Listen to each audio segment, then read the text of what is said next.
And you might be wondering, cow care, I don't care. But I think everyone cares for the earth. And Maharaj always emphasizes the point, earth care means cow care. And Maharaj is bringing this topic and propagating this topic in the academic world, but also to the general public and also to the devotees. And Maharaj is emphasizing the importance that we care for cows. So this is the topic we are going to discuss today. So we are very happy, and I wish you a very good evening. Hare Krishna.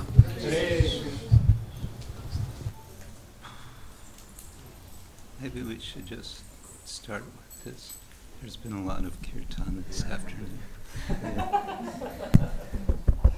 Very sweet kirtan. Hare Krishna, everyone. Hare Krishna. So nice to see all you young, fresh faces.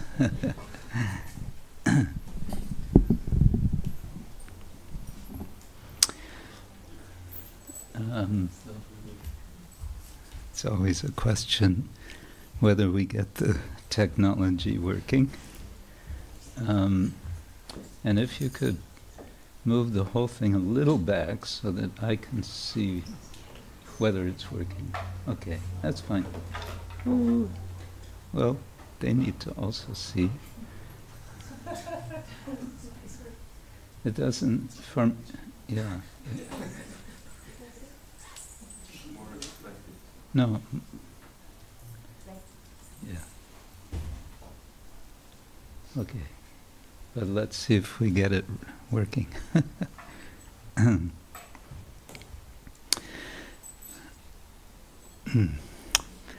Om Ajnana Timirandasya Gyananjana Shalakaya Chakshurun Militam Yena Tasmai Shri Gurave Namah Shri Chaitanya Manobishtam Stapitam Yena Bhutale Swayam Rupa Kadamahyam Tadati Svapadantikam Nama Om Vishnu Padaya Krishna Prestaya Bhutale Srimate Bhaktivedanta Swamin Iti Namini Namaste Saraswati Devi Gauravani Pracharine Nirvishesha Shunyavadi Paschatya Deshatarine Vancha Kalpatrumyascha Kripa Sindhubhya eva cha Patitanam pavanebhyo Vaishnavebhyo namo namaha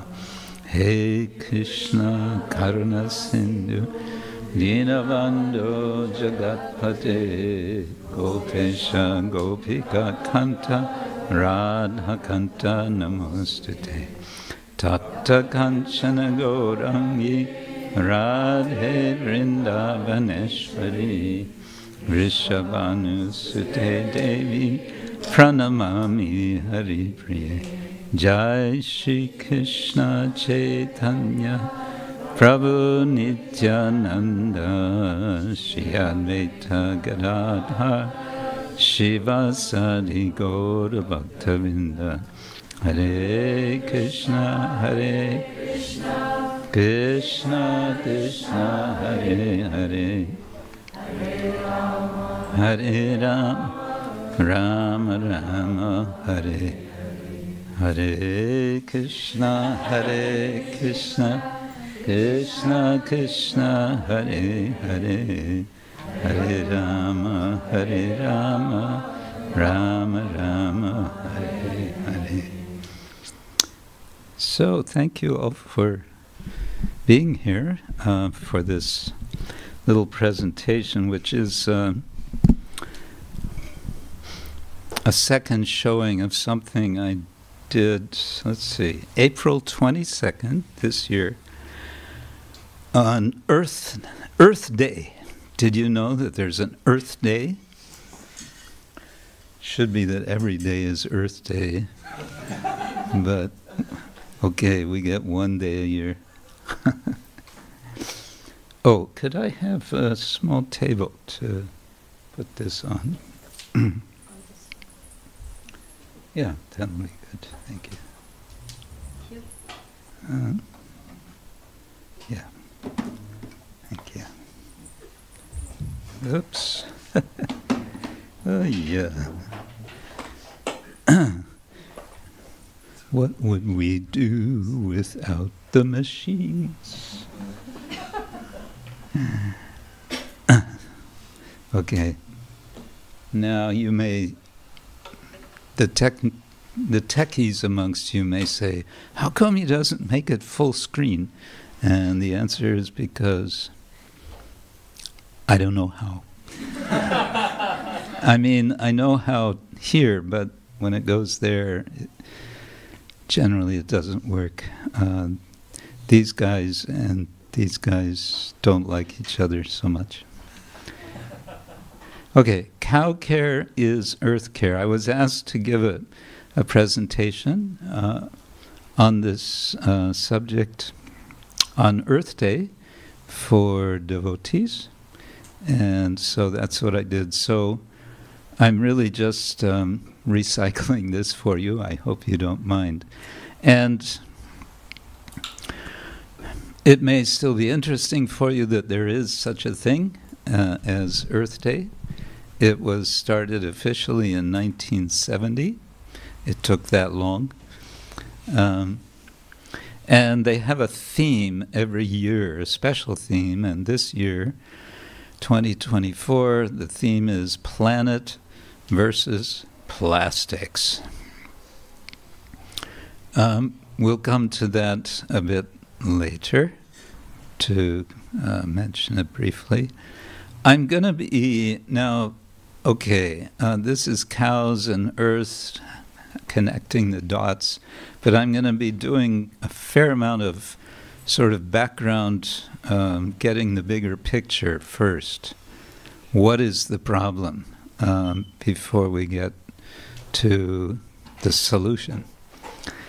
And I'm going to start with a longer quote from a professor of environmental studies in America, Jeff Sebo, who says, every year humans harm and kill trillions of non-humans directly through activities such as factory farming, deforestation, and the wildlife trade. We also harm and kill trillions of non-humans indirectly through the impacts of our development, consumption, and pollution. And he goes on to say, more generally, our treatment of other animals is contributing to pandemics, climate change, and other global threats, and these threats are, in turn, contributing to suffering and death for humans and non-humans alike. And then he makes his kind of main point here. Much of this harm is foreseeable and avoidable. But we look the other way and we allow the harm to increase with each passing year. The book this is from it's called Saving Animals, Saving Ourselves. It's very good book. It's very clearly set out what could be involved in saving animals and saving ourselves. He goes on to say,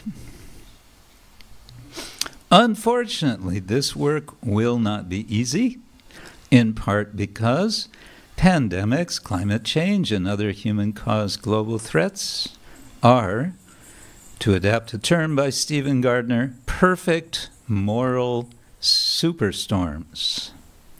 That is, they are interspecies, international, and intergenerational collective action problems, where we all have an incentive to be part of the problem rather than part of the solution.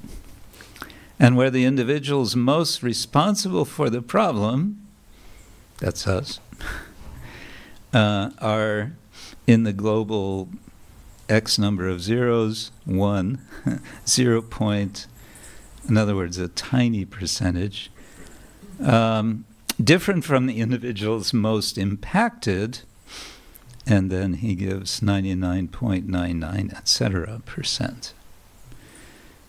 And then he goes on to say, addressing these threats ethically and effectively requires transforming not only our external social, political, economic, and ecological systems, but also our internal beliefs, values, intentions, and expectations. And this last line, I think, is a key for us, devotees of Krishna. We're all about beliefs and values and intentions and expectations. But I want to raise a bit of a challenging question for ourselves, and that is, are we complicit in what we deplore? You know the word complicit? Everyone knows. Complicit means we're in the conspiracy. We're part of the conspiracy. So I'm raising this question: are we part of the problem rather than part of the solution?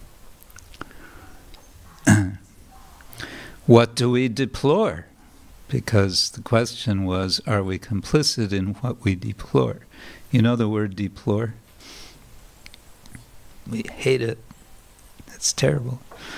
What do we deplore? Horrendous treatment of animals of all kinds, not least 300 million, the number of cows killed annually worldwide. That's 34,000, the number of cows killed hourly. So in the last hour, 10 minutes from now, if you consider from when the Gora Arti began, some 34,000 cows worldwide have been slaughtered. Furthermore, today, animal agriculture is responsible for 20 to 33% of all freshwater consumption worldwide. And how much water is there on the planet? There's a lot of water, but 97% of it is salt water. So the fresh water is approximately 3%. Of that 3%, 20 to 33% is being consumed for animal agriculture. More numbers. 89 point so many numbers billion animals, land animals, were slaughtered in 2017. Today is 2024, so we are 7 years later. That means substantial amount more because of increased population, despite an increased percentage of people becoming vegetarian or vegan in America. Percentage has gone up to possibly 5%, but that's all kind of canceled out by population increase. And of course the animal agriculture industries are doing all they can to make sure it continues to increase. That's approximately 10 land animals per year per human being being consumed. Of course, this is including larger and smaller animals, mainly smaller animals, mainly chickens, but still also larger. And this is not counting sea animals, which is probably well in the trillions. Now, what means 1 billion? We're talking big numbers. What means 1 billion? Take 1,000, right? let's imagine 1,000 cows, and multiply that by 1,000. So 1,000 thousands, you have 1 million. Multiply that by 1,000, and you have 1 billion. Multiply that by 89, and we get the number of animals, probably over 90 billion now. Yeah, these are the statistics that are being taken on this. Livestock, as they call it, to sort of depersonalize animals, they call them livestock. Or livestock feed occupies 1/3 of the Earth's ice-free land. So either the animals or the fields which are growing the grains and the hay for feeding the animals is taking 1/3 of the land which is not under ice. 1 acre of land, you know what an acre is? It's about 0.4 hectares. 1 acre of land can only yield 250 pounds of beef. That has been compared to 50,000 pounds of tomatoes, 53,000 pounds of potatoes, 30,000 pounds of carrots. That's a big difference. So these things we deplore, and yet, and I want to continue to ask uncomfortable questions. There is ISKCON's inconvenient truth. What is that? Now, some of you may not like me for this. Thinking that being vegetarian and offering our food to Krishna is enough. Having a few small farms with a few protected cows and thinking this is enough. And later I'll say a bit more about how many farms, how many cows we have. Participating fully in the fossil fuel-based economy and thinking it's okay since, quote, we do everything for Krishna.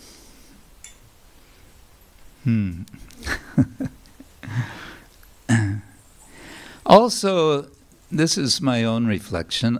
It seems to me we have something of a ambivalent notion of different animals. We say we love cows. What about dogs?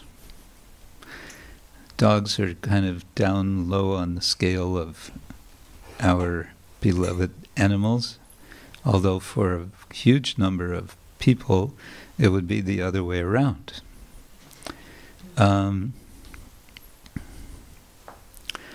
I won't get into this, but there's discussion in academic circles, or has been, about what's been called the internal conflict of tradition. Could it be that within our tradition there's some right inside, not something you can easily resolve because it's integral to the tradition, something called the internal conflict. Another reflection I had comes in relation to a book I read by the late Houston Smith, Why Religion Matters, The Fate of the Human Spirit in an Age of Disbelief. Houston Smith was a very well-known scholar of religion who I met. I had lunch with one time in Berkeley. very, very thoughtful, very nice man, very dedicated to religious life personally. In this book, he identifies what he calls the tunnel of trivialized spirituality. And he says this tunnel has four sides. One side, I think he said it's the floor, is what he called scientism, which is to be distinguished from science. Science is not a bad thing. Scientism is a no-no. Scientism is the idea that science is going to solve everything. Science, if we just would know more, then it's what's going to solve everything. And it's a belief system which is it's atheistic, and it makes huge metaphysical assumptions about reality, that it's essentially matter and nothing beyond matter. Modern education. Well, I'll just say briefly these remaining three: modern education, modern law, mass media, and social media all tend to trivialize religion instead of taking it seriously. They only take it seriously as something to report when there's conflict, between two religious traditions. I won't go into this. This could be another discussion, I think. Okay, now that I have you all enough depressed, Srila Prabhupada brought a challenge to all of this. And first, let's start with a general comment he made. Human prosperity flourishes by natural gifts and not by gigantic industrial enterprises. The natural law is that the human being may take advantage of these godly gifts by nature and satisfactorily flourish on them without being captivated by the exploitative motive of lording it over material nature. The more we attempt to exploit material nature according to our whims of enjoyment, the more we shall become entrapped by the reaction of such exploitative attempts. So that kind of, in a nutshell, tells what is the problem and what is the solution in broad terms, but in essential terms nonetheless. Okay, but now I want to, before going more into our own solution, I think it's good to hold off a bit and consider what another scholar, Mark Zuckerberg, not the Facebook Zuckerberg or whatever his name is, has written in a very interesting article. He identifies two problematic attitudes to nature. There's what he calls the objectivist techno-scientific point of view, and there's the subjectivist romantic point of view. And I think it's good to be aware we may kind of be not so surprised by the first of these, but the second one, it just might be that we more or less identify ourselves with it. But what he's saying is this is just as much a problem as the first one. The first one, the objectivist techno-scientific point of view, is the idea that nature, which is in quotation marks, because you can debate until your throat is very dry what do you mean by nature in terms of modern usage, is considered a standing reserve for human use, and it has no intrinsic value. It has instrumental value, but no intrinsic value. And the language that's used in objectivist techno-scientific point of view is that there are resources, there's natural capital, and I hadn't heard this one before myself, ecosystem services. Somehow that sounds really subtly obnoxious. Anyway, I think you get the idea very quickly what that's about. I'm going to, in the next slide, I'll show this a bit more clearly. But his point is both of these perspectives are giving us a distorted view of basic relations, basic existential relations between ourselves, humans, and the environment. Okay, so objectivist techno-scientific perspective on the left side, characteristics, it privileges science. It privileges the dominance of nature. It privileges an artificial world, a mechanistic world. Nature is a container of resources, and it's basically anthropocentric. You've probably heard this term before. Anthropocentric, human-centered. It's us humans that are the measure of reality. Then the subjectivist, the romantic perspective, which again the scholar is saying is problematic. He's saying, well, yes, it privileges subjective feeling. That may sound good. It privileges a love of nature. That may sound good. It promotes harmony, naturalness, authenticity. That sounds pretty good. But nature, again in quotation marks, what is it? It's a mirror of our subjective feelings. A paradise lost, a place of harmony and goodness. Does this sound like what the Bhagavatam is describing as material nature? Again, it's anthropocentric.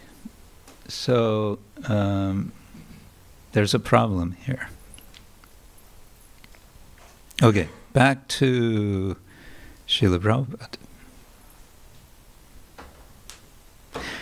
Here he gets more specific about farming. If we have sufficient grains, fruits, vegetables, and herbs, then what is the necessity of running a slaughterhouse and killing poor animals? A man need not kill an animal if he has sufficient grains and vegetables to eat. But all these natural gifts are dependent on the mercy of the Lord. What we need, therefore, is to be obedient to the laws of the Lord and achieve the perfection of human life by devotional service. So that also kind of encapsulates what Prabhupada would say in so many ways and so many times. And I think it's interesting that Srila Prabhupada puts so much emphasis on this very practical side of life. I don't think we will find this in the earlier acharyas of our own tradition. I don't think you'll find anything. We may say, well, because in earlier times there was not the problem we have today. Yes, that could be a reason, but still, already in by the early By the late 19th century, early 20th century, there was a problem. A lot of animal slaughter was going on. In India, especially, cow slaughter was going on mainly for the British Army. That was the main problem. So, what more can we do to connect the dots? I'm saying there's dots to be made to connect between cows and earth. We care for the earth, great. Can we also care for cows? Can we connect the two? So I'm suggesting maybe we need first to recognize at least some complicity. And we may need to feel some repentance. You know the word repentance. Feeling bad for being complicit. This story of Kaliya, you all know, and I think it's a nice pastime of Krishna to remember as a sort of model of Krishna being the best of environmentalists. And he as you know, the pastime is so sublime in that what does Krishna do? He dances. He dances in a wonderful way on the hoods of Kaliya. And in this way, he humbles Kaliya and sends Kaliya away.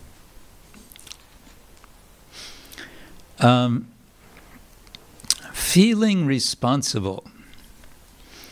I've sort of played with the word responsible. In English, it's spelled as it is on the left.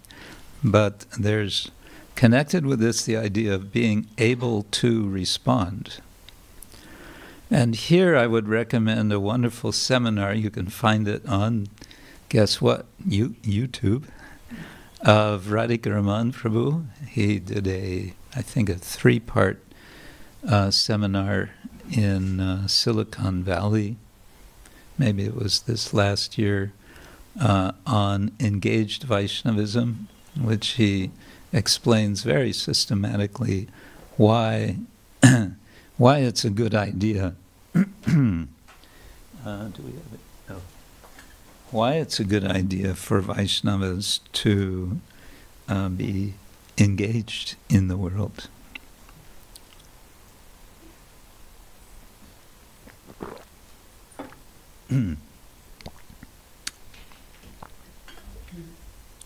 Okay. I thought it's something to suggest that we become more informed about what's going on in relation to the environment. It's difficult to be well informed, but there's more and more resources. The subject has become very mainstream in the last 30, 40 years. It used to be if you were worried about climate change or anything with the environment, you were kind of weird, kind of wacky, kind of out of tune with the real world. But now it's become very, very mainstream. And this, I think, is one reason for us to really take it up, because people are ready to listen. Ready to listen on this, about this subject. And we do have things to say. Aside from all the statistics, we have solutions. At least we have the principles of the solutions. Yes, since this is the year of environment and plastics, it's not recommended, it's anticipated that by the year 2050, the amount of plastics in the oceans will equal the total biomass in the oceans.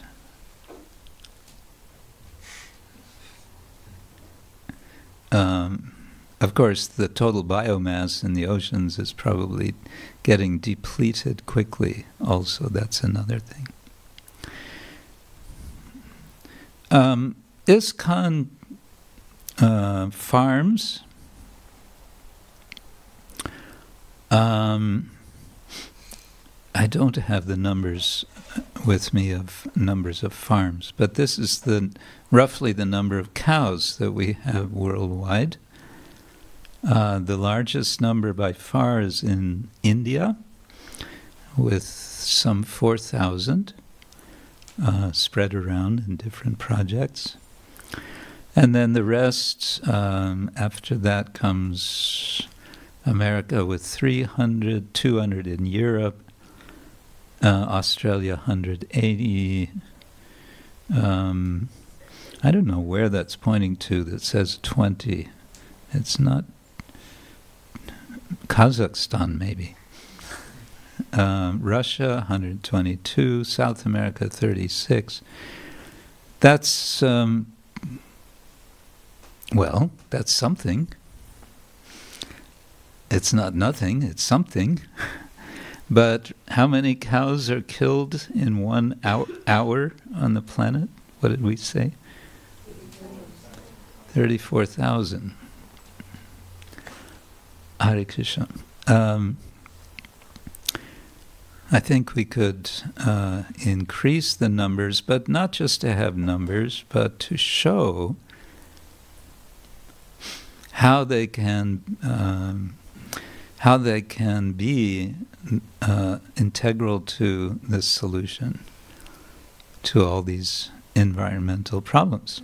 Okay, Prabhupada says, the protection of cows is not merely a religious sentiment, but a means to secure the highest benefit for human society. So people think, oh, yeah, these, Hindus, they have these religious sentiments. That's not going to be very persuasive to people. What I've discussed very briefly in the book, which I'll show you in a minute, is discussion of what is called the ethics of care, which is a kind of new trend in the discipline of ethical thought. It's quite new. It's from the 1980s. And I found it very helpful. I think it's something that we can relate to. Then anticipatory communities. This is an idea from one Christian scholar who talks about communities concerned about the environment. And he says, okay, we have alternative communities. They're minuscule. They're tiny compared to the vast populations of the world. But at least there's something, and we can say that they anticipate possibilities. So I think it's a nice, helpful way of thinking of our communities as well. Farm communities and related.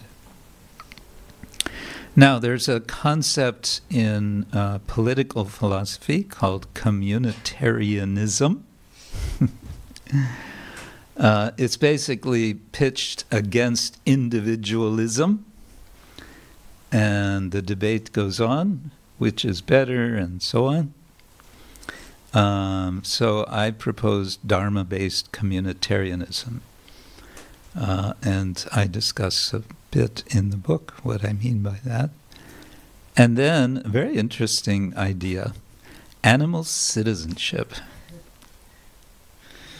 And I think there's a couple of scholars who discuss this, but Srila Prabhupada talks about it also, because he says all of the praja of a kingdom it's the responsibility of the king to protect all the praja in his kingdom, including animals. And so I think that's suggesting animal citizenship. And there's some quite precise discussion, which I elaborate on in this book, from these two scholars who show how the notion of citizenship that we usually think of can be stretched so that we can accommodate the idea of animals as such. Yeah, so one example here of an anticipatory community is New Vrajadam in Hungary. Do we have anyone here from New Vrajadam? Ah, Hare Krishna. Beautiful. People come in for the first, when they first come to New Vrajadam, they come and they see the barn. This is the barn. They see it up on the hill on the left, and they think it must be the temple.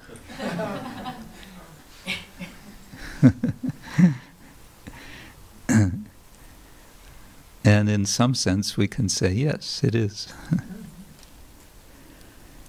Dharma-based communitarianism, this is, okay, I confess, I just found this on the internet, but I thought it's interesting. So, leftism, rightism, communitarianism, individualism, but related in terms of cultural focus and economic focus, either on the individual or the community. So it's a kind of yantra that they're suggesting, which could be certainly elaborated on. Okay, I'm going through this kind of quickly because I want to see what questions and thoughts you may have. This is one of the scholars who's written on animal citizenship, Sue Donaldson, has a Center for Humans and Nature. So people are, thinking about these things. As you may know, there's an ISKCON ministry of cow protection and agriculture. And it has, since recently, sort of shifted its focus to emphasize education.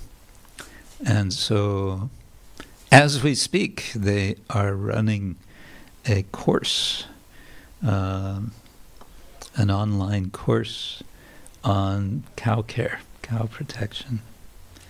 And this will be the second time it's being run. And it's being taught by real, experienced cow carers, devotees who know what they're talking about, not just reading books like me.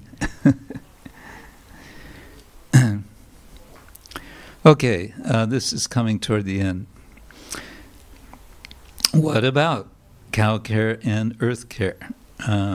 So I suggest we become more informed about cows. Who knows how to milk a cow? Anybody here? A few of you? Yes. Just talking about cows, I think, is a good idea. We can generate more interest in cows rather than just forgetting about them in the barn. We can also ask ourselves, how could I, practically serve cows and encourage others to do so? I like to tell devotees, occasionally a devotee will come to me and say, Maharaj, I have such problems in my life. I don't know what to do, I don't know what to do. It's this, that, it's this, that, it's this, that, and the other. So many problems. And I have a 2-word answer. Serve cows. And they kind of go, huh? And some of them have taken my suggestion seriously, and they find some way to serve cows, and then they come back to me and they say, Maharaj, it's unbelievable. All my problems are solved. I'm serving cows. We were talking about problem solving this morning. You might try this yourself. Save yourself a lot of preaching energy.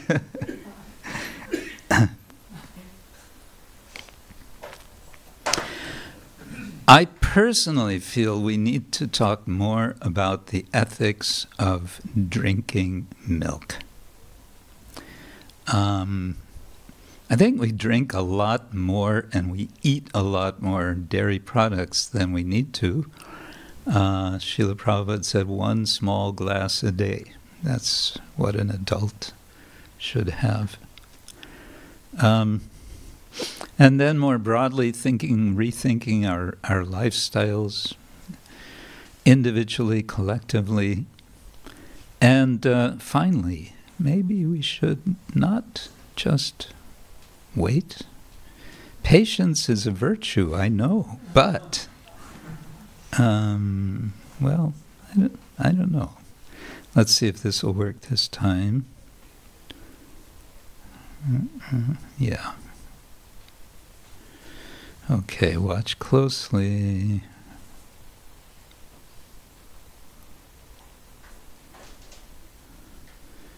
What's happening here?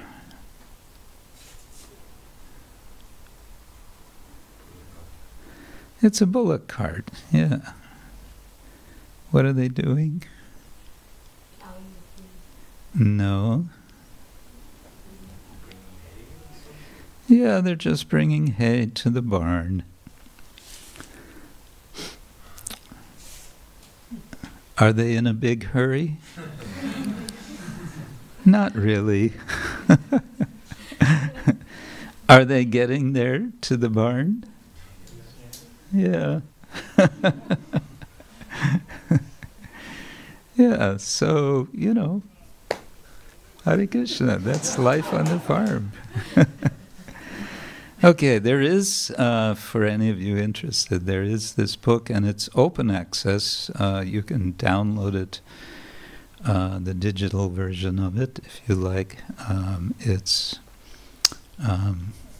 at this link, and it explains more about what a few things of what I've said, especially toward the end, these 4 aspects.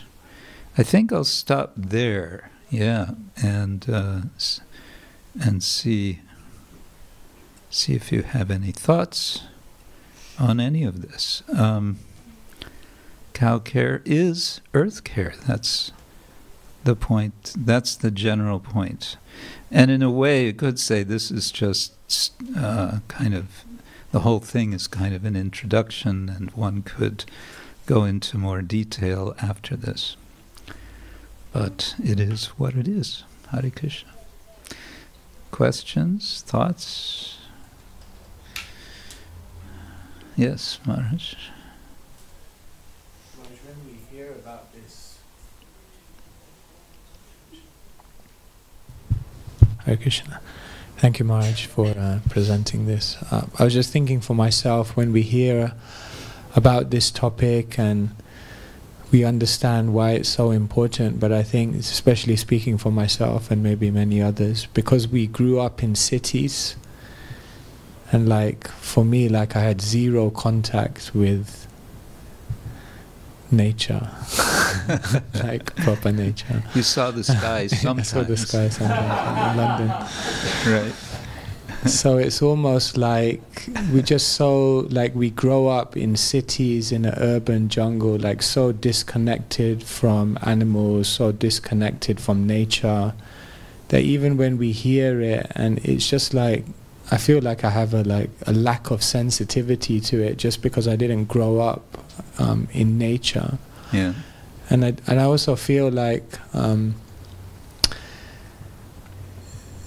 for devotees who grew up in cities to even like think of living on a farm, it's just like it's like a curse. Horrifying, yeah. It's like, what do you do all day? What do you do all day?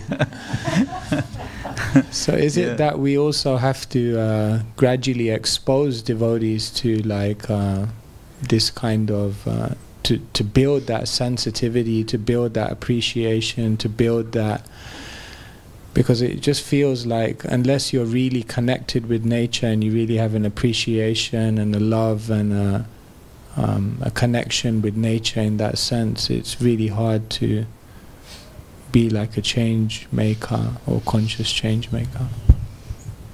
Yeah. There was one quite well-known sadhu in Vrindavan, very learned scholar, who also had cows, and he would spend every morning, I think the whole morning, he would spend himself taking care of the cows, even when he was very elderly. And he would tell his students, he would emphasize, you have to take care of the cows. What do you think you're going to do when you get to Vrindavan in the spiritual world? You better get started now practicing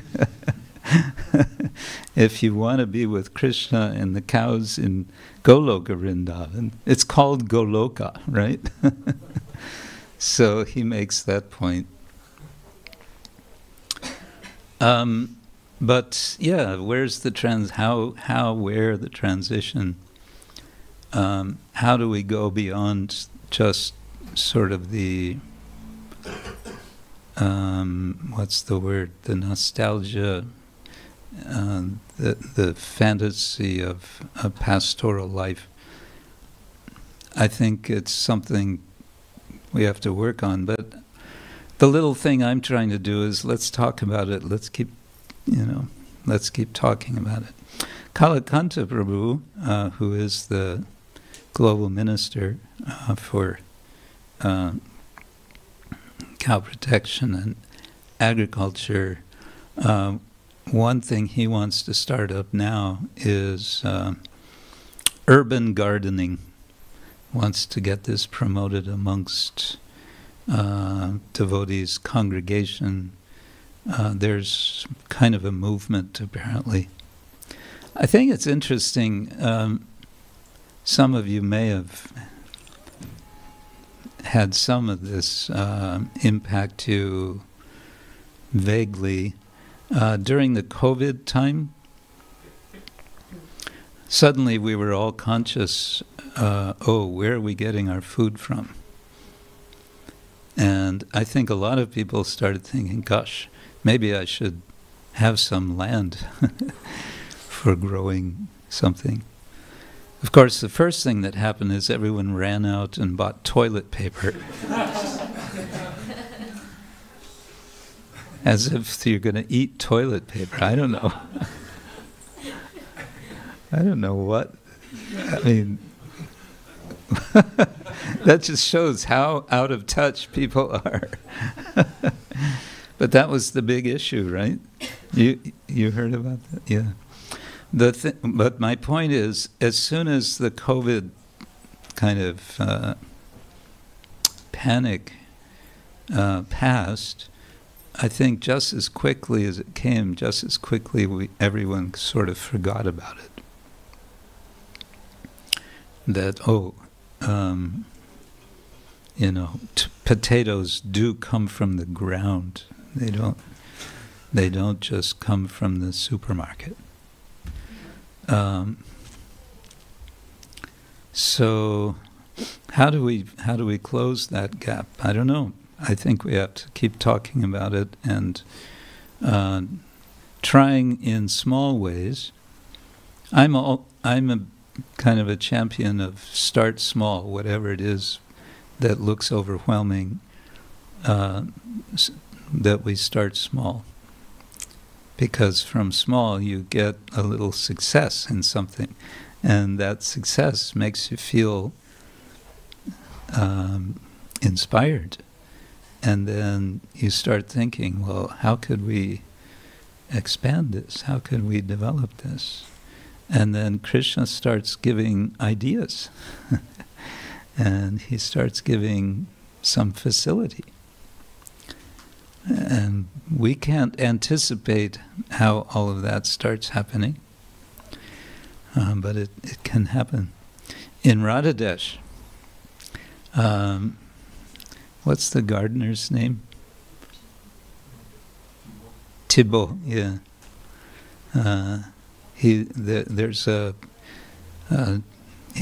Krishna sent a professional gardener, and he's doing an amazing development of their garden with a very specific aim. He told me, I want to develop this garden to the point where we can maintain 100 devotees for the entire year from this garden. That's his aim, and he has a systematic, this is how we're going to do it.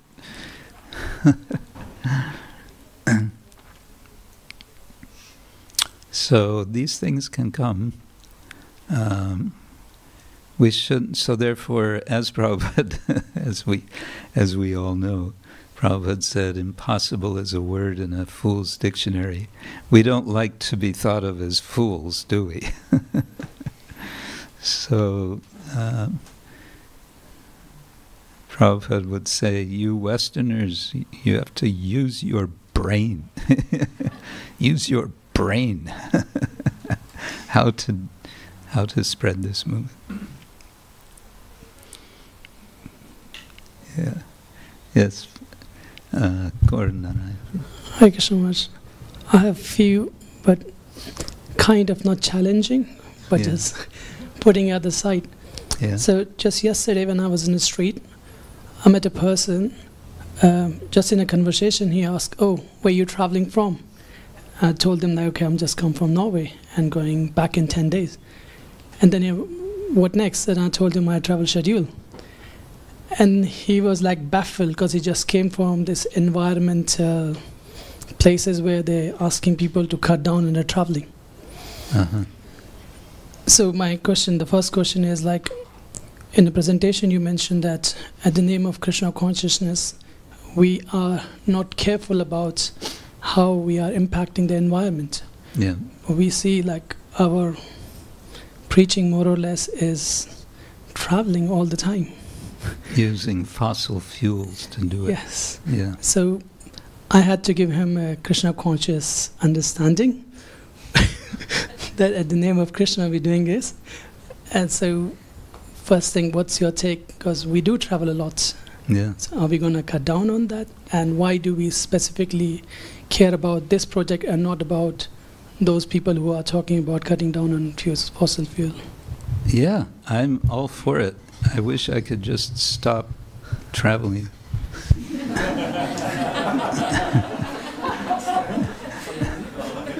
Huh? I'll just... No, I don't know about here.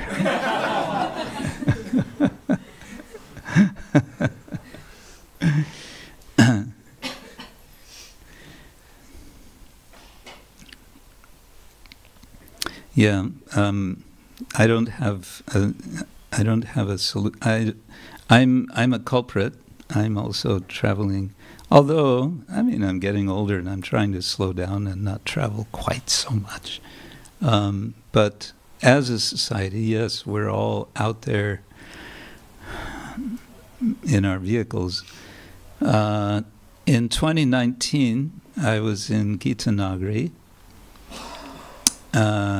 Kalakanta Prabhu was there, and he organized that we meet with one Amish family that lives. There are many Amish people in that area in Pennsylvania, And the Amish are very, very much known for their not complete avoidance, but they're very quite strongly standoffish from all sorts of technology. So we had a wonderful conversation with one gentleman for about 2 hours, about 10 of us sort of cross-examining him on everything. But what struck me more than anything was we're in two totally different worlds. His world is essentially how far can you go with a horse and buggy in 2 hours' time. Their community size is determined by that time and that distance, because they have no fixed church building.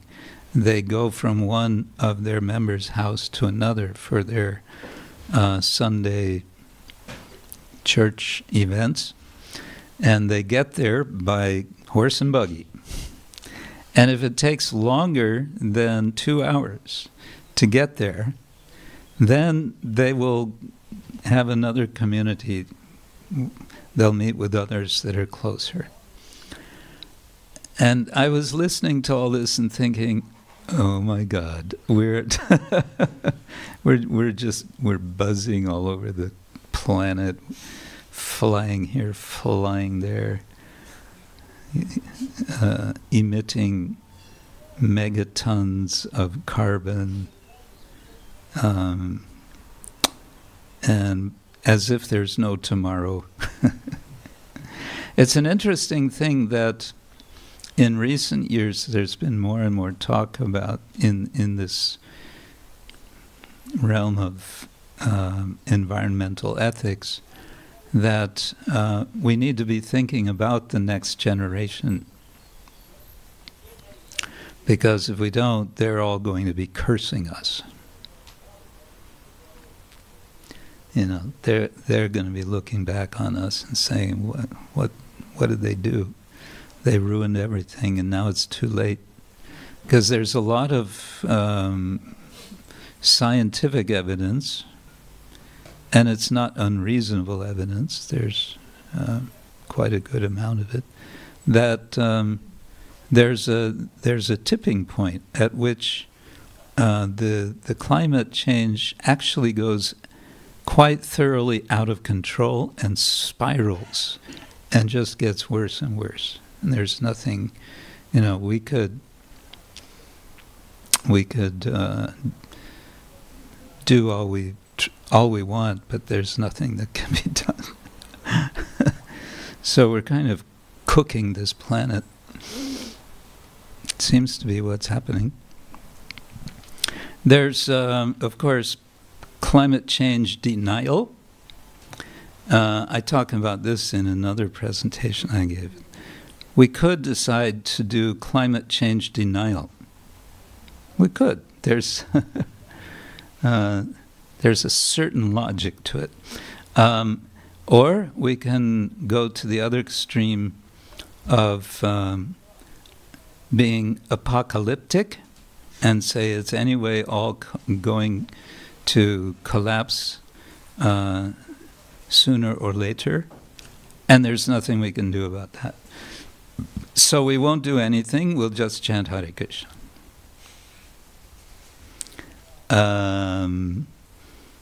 Is that responsible? Is that preaching? Is that our mission? If we have a mission? Anyway, so I was just struck when we met the Amish people, how different our approach is. And I appreciated their approach. They've been around for a few hundred years. They're not going away. They may not be changing the world, but it's kind of like everyone respects the Amish. And I think one thing we could aim for is more, with more farm communities that really function, dare I say, with stable families. Oh, and Hare Krishna. That this would have a sort of knock-on effect. People would say, "Oh, look at the Hare Krishnas; they're doing something." But I think we have a lot of homework to do before that will be very, very widely the case. We have a few, I think, good, in some respects, good examples. I like to point to the New Vrajadan community. For one reason, they are monitoring in extreme detail statistics of their own sustainability in percentages in 50 departments, 50 departments of their community. And they told me that, they showed me the spreadsheets, and of their 50 departments, the one which is most self-sustaining is the cow department at 50%.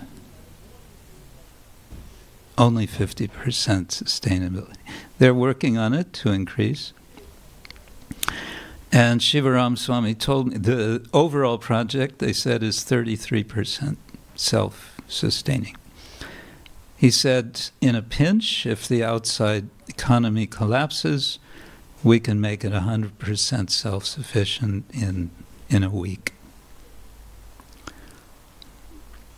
So I like their thinking. They're really, they're actually serious about this, and that's impressive. And they have, of course, so many guests come just out of curiosity, but also scholars are coming there, and they're studying all different aspects of the community. Sociologists and economists are coming, and so on. How's that for not answering your question? No problem, Maharaj. I have another one to not answer. Since we are a small family here, it's like you gave the example of Kaliya in your presentation, and you said that how Kaliya was polluting the lake, and of course when the cows were drinking and different people were dying. But we see the resident couldn't do much. Krishna has to intervene himself to save them. So just to play a devil's advocate. So here, Bhaktisiddhanta Saraswati Thakur, in his last speech to the members of Gaudiya Math, delivered on December the 23rd, 1936, he said this: living in this world, one has to face many kinds of difficulties. It is not our job to try and remove those difficulties, nor should they depress us. We have no attachment or hostility towards anyone in this world. All arrangements of this world are temporary. Everyone has an indispensable need for the absolute truth. May all of you, with one goal and in harmony with each other, attain the right to serve the Ashraya Vigraha, Sri Krishna. So, we're talking about cow care at this moment. Devil's advocate, indeed. We're talking about cow care, Maharaj, but say if there would be a world war here right now, we wouldn't talk about this. There would be some other problem. It would be a bigger problem or some other problem. So how far we would stretch and not deviate and not focus on something else. Bhaktisiddhanta Thakur is giving us the absolute truth, and he's giving us the what we're actually about is sharing the absolute truth. But as soon as we say that, then we can ask, so how are we doing that? We can say, well, we distribute books, we speak to people. Okay. What do we want them to do? Well, we want them to chant Hare Krishna, want them to worship Krishna. We can go, down the line. And then at some point, we'll start it'll get to more practical things, like how do we get our food? And what I think we see is so radical in Srila Prabhupada is how he wanted to address the whole thing. Of course, he spoke very much in relation to Varnashrama, and that's something we all kind of feel, we have mixed feelings about, I would say. And yes, this is a world where there's no end to problems, and we're not going to solve them, but we can be seen as being part of the solution rather than part of the problem. I think that's what we want to do. Yeah. Yes. Yes.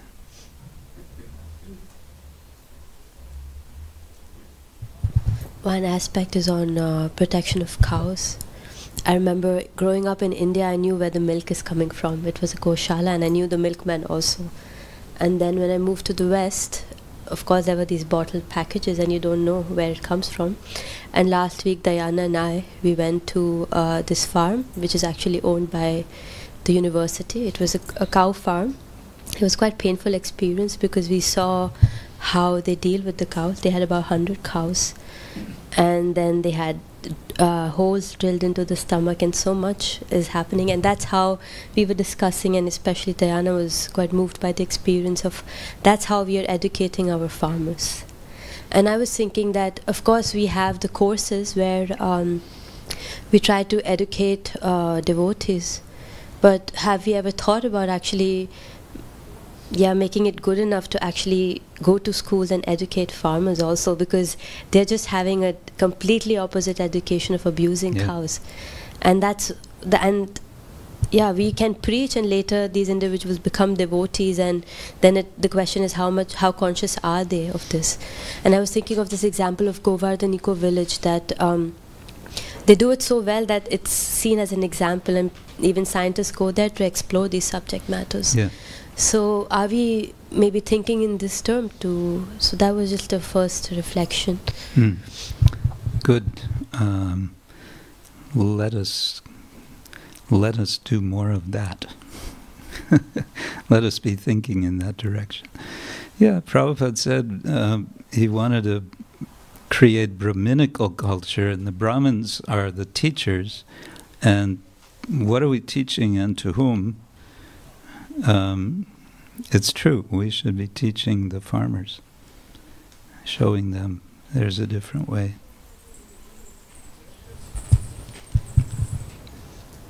Just had another reflection, Maharaj, if you allow, that I was just comparing, at least on a personal level, my consciousness towards how I use the environment and plastic use, etc.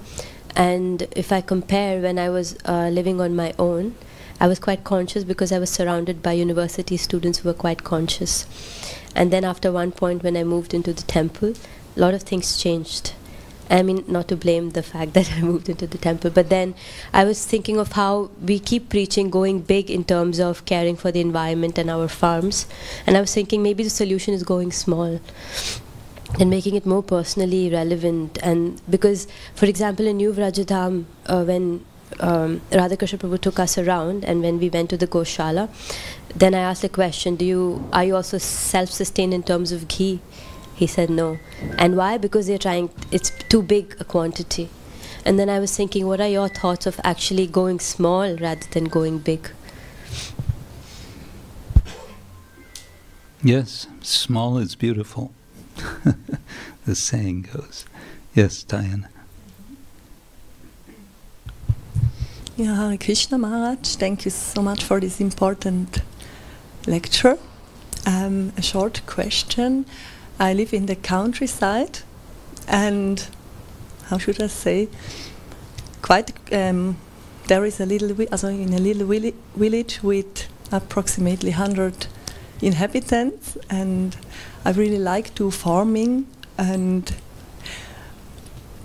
my neighbor, as one neighbor, a farmer, he lives quite close to our house, and he's quite struggling, and I know him for many years.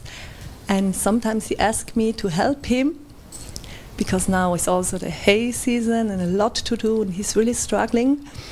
And I help him once or twice a week, but sometimes I'm between the chairs. I don't know if it's said in English, but some close people say to me, "You are not responsible for this. You can't rescue all cows in this world, or even women are not meant to do farming." And yeah, I'm quite happy there when I can help, at least, with little steps. And I see, for example, this farmer, he's quite open-minded, but of course it's heavy to be there sometimes. But what do you say to me? Is it okay to be there, to help there, or should I read instead of a book and not to go anymore? I think you have to follow your own inclination in that regard. I think we talked about this earlier today. I think it's not wrong that you be there, and you can be a positive influence of some sort in some small way. So,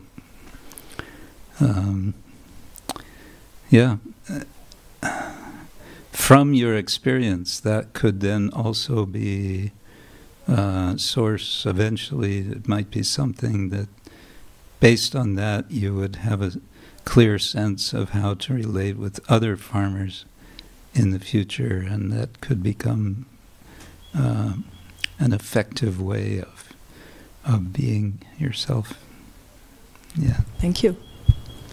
So maybe, shall we call it a day? Oh, no. Hare Krishna, thank you. I was just thinking about some things that you presented in your presentation, like legally speaking, because that's my background, like animal citizenship and things like that. And it's all nice. And even today, today the law sees animals as things. So they're not persons or anything, even though there are some proponents of animal rights and so on. Yeah. But I was thinking about this concept of citizenship, that a citizenship means that you have a right to vote, right? And that you're a responsible citizen in a state. And if you are not that, and there are, like, for example, children who still don't have a right to vote, but then there are parents who are like responsible for the children and so on. Yeah. So I am thinking it's all about responsibility in the end, and the responsibility that, for example, we are looking for in people when we talk about cow care is something that is very much connected with consciousness. I mean, you were saying it, but I was just thinking about it. It's very much connected with Krishna consciousness and the fact that we are not this body and that we are not here to enjoy and that we should control our senses, because if this is some kind of a value for us, of us as spirit souls, and seeing everyone else around us as spirit soul, then we can take this duty and the responsibility to take care. So I'm just thinking how everything is also very much connected with raising the consciousness of others, but in a spiritual way. And as you were talking about, how did you call it? Sorry. This Dharma-based communitarianism. I mean, it's based on the values of Krishna consciousness. So I think that in order for people to understand these things and take responsibility, they don't have to be like devotees. They can follow their own religion, but there has to be this value and this notion that I'm not the enjoyer. And then I think that there can be a responsibility for others, and then seeing other animals as praja, as you said. That I like that concept very much of Parikshit Maharaj and Srimad Bhagavatam. I thought it's wonderful. Yeah. So I was thinking about these things, how they're, and it's not easy and also like legally speaking, we can have certain things in laws, but if the consciousness of the persons who are applying the law is not there, then it's no value. There's no value. So. Thank you. These are big topics, and we have another lawyer here. We can have some discussion on personhood of animals and legal recognition. The way these Sue Donaldson and her colleague talk about animal citizenship is in quite precise ways, which are kind of stretching the notion of citizenship, because, yes, as you said, it's generally understood in the ways that you described. I can't, out of my memory, give details, but there is thinking about that. But as you said, it's about the fundamental attitude. Who is the enjoyer? That's really what it boils down to, doesn't it? Yeah. So I think on that note, I'll say thank you all very much, and we'll see you all tomorrow morning. Srila Prabhupada ki jai, Ananta Koti Vaishnava Vrinda ki jai, Gaur Premanande.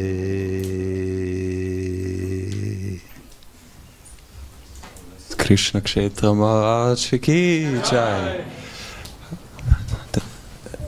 Thank you to the devotees for attending this very interesting evening program. Thank you, Maharaj, for giving this wonderful presentation. I would like to make a small advertisement in connection to Kalakanta Prabhu and the Cow Protection Ministry. Kalakanta Prabhu is coming to Zurich on the weekend, Saturday the 3rd, Sunday the 4th, and also Monday the 5th of August. And Maharaj spoke about him. He's a very dynamic devotee. And I just want to mention one thing. I experienced him myself when His Holiness Bhakti Charu Swami was the chairman of the GBC. He had the overall responsibility for ISKCON at that time, or the management. And he got so inspired by Kalakanta Prabhu's enthusiasm for cow protection that he started a cow protection project. He was very influential in this regard. So he will come, and we will go and visit some farms with him. He will also offer workshops and courses and give classes. And what Maharaj also said, he's very much emphasizing the point of urban gardening these days. So I spoke to him on the phone. He said, not just urban gardening for the sake of gardening, but for a devotional purpose. Meaning, how can everybody grow something and bring and offer it to the deities? So we will be giving the Sunday feast class on the 4th of August also. Please note it down. If you can come, it will be very inspiring. And now we'll give the word to Ramdas. And we would like also to take this opportunity to promote some of Guru Maharaj's books. On cow care, you already saw. Maharaj has written a book, Cow Care in Hindu Animal Ethics. It's freely available online. And currently Maharaj is also writing another book. And so if you're interested, and just also some other books of Maharaj, he has written many books on deity worship, also a book about Srila Prabhupada in praise of my preceptor, some reflections on Srila Prabhupada, and many, many other more compilations, writings of himself and also his disciples. If you are interested, please approach Devashi Radhika Madachi, and we will give you some more information. And then also some program announcement for the remaining days for this week. Tomorrow, Krishna Ksetra Maharaj will be giving the Bhagavatam lecture, and Swami Bhagavan Keshav Maharaj the evening lecture on the topic, the power of doing nothing. Exactly. On the Saturday, after today's talk, people probably need On Saturday, Keshav Maharaj will be giving the Bhagavatam lecture, and Krishna Ksetra Maharaj and Keshav Maharaj together on the morning, they will give a talk and also some inspiration for all the Servakas, active members in this community of Switzerland doing serving here together with devotees. They will speak and give us some many inspirations how we can improve and how actually we can also grow together. I think it's around 11 o'clock in this temple room, so please note this down. And also question answers. And yeah, from that, I think then the program for this temple will end. In the evening, Keshav Maharaj will go to Langenthal, and then Sunday we will go to Kiental. So, and now, yes, now I think you have your well-deserved prasadam waiting outside in the garden. Please go and enjoy. Hare Krishna.